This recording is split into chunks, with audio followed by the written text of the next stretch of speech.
Praise the Lord. இன்றைய பலப்படுத்தும் வார்த்தை ரோமர் 12வது அதிகாரம் 21வது வசனம். Romans chapter 12 verse 21. நீ தீமையினாலே வெல்லப்படாமல் தீமையை நன்மையினாலே வெல்லு. Do not be overcome by evil but overcome evil with good. ஹல்லேலூயா.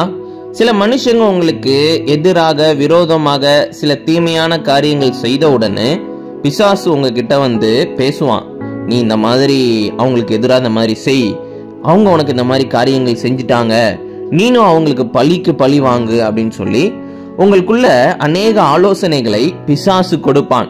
அப்போ நீங்க என்ன செய்யணும் அப்படின்னா, நீங்க வேத வசனத்தை நீங்க அறிந்தவர்கள், வேத வசனங்களை உங்களுடைய வாழ்க்கையின் அடிப்படையில் வைத்து, பிசாசே இது தேவனுக்கு பிரியமல்ல, நீ சொல்லுகிற காரியத்தின்படி நான் செய்ய மாட்டேன், நான் அப்படி செஞ்சா தேவன் அதுல விருப்பப்பட மாட்டாங்க, நான் ஏசப்பாவுக்கு கீழ்ப்படிவேன், நான் இந்த காரியத்துல வேதத்தின் அடிப்படையில ஏசப்பா எனக்கு எப்படி சொல்லியிருக்காங்களோ அப்படித்தான் நான் செய்ய போகிறேன் என்று இயேசுவின் நாமத்தினால பிசாசை விரட்டி நீங்க வேத வசனத்தின்படி நீங்க அந்த காரியங்களை செய்கின்ற பொழுது நீங்க தீமையை வெல்ல முடியும்.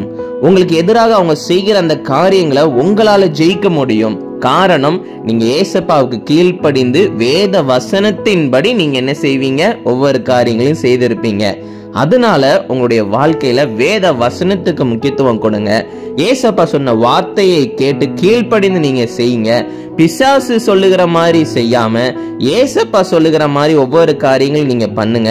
நிச்சயம் உங்களுடைய வாழ்க்கையில எந்த ஒரு மனுஷங்க செய்கிற தீமை நிமித்தம் உங்களுடைய வாழ்க்கை அழிந்து விடாது. ஏசப்பா உங்களை பாதுகாப்பார். அவர் உங்களை பாதுகாத்து நேர்த்தியான வழியில வழி நடத்துவார். நாம எல்லாரும் கண்களை மூடி ஜெபிக்கலாம். எங்களை நேசிக்கிற நல்ல தகப்பனே, ஏசப்பா பிள்ளைங்க உங்களுடைய வார்த்தைக்கு கீழ்ப்படிந்து ஆண்டவரே ஏசப்பா பழிக்கு பழி வாங்காம ஆண்டவரே ஏசப்பா வேத வசனத்துக்கு கீழ்ப்படிந்து அவங்க வாழ்கிறாங்க. ஆண்டவரே நீங்க பிள்ளைங்களை ஆசீர்வதிங்க, பாதுகாத்துக்கோங்க. நீங்க பிள்ளைங்களுக்கு எல்லா தேவைகளையும் சந்திங்க. ஆண்டவரே இந்த சூழ்நிலைகளை கடந்து வர்றதுக்கு பிள்ளைங்களுக்கு உதவி செய்யுங்க. நீங்க மாத்திரம் மகிமைப்படுங்க. இயேசுவின் மூலம் ஜெபிக்கிறோம் எங்கள் ஜீவனுள்ள பிதாவே. ஆமேன், ஆமேன், ஆமேன். ஏசப்பா உங்களுக்கு பலன் தருவார். சில சமயம் உங்களுடைய வாழ்க்கையில சில பாவ போராட்டங்கள் இருக்கும், அதை எப்படி மேற்கொள்ள அப்படின்னு சொல்லி நீங்க கவலையோட இருப்பீங்க. ஏசப்பா உங்களோட கூட இருக்கிறார். பரிசுத்த ஆவியானவர் உங்களுக்கு பலன் தருவார். எல்லா காரியங்களையும் நீங்க மேற்கொள்வீங்க.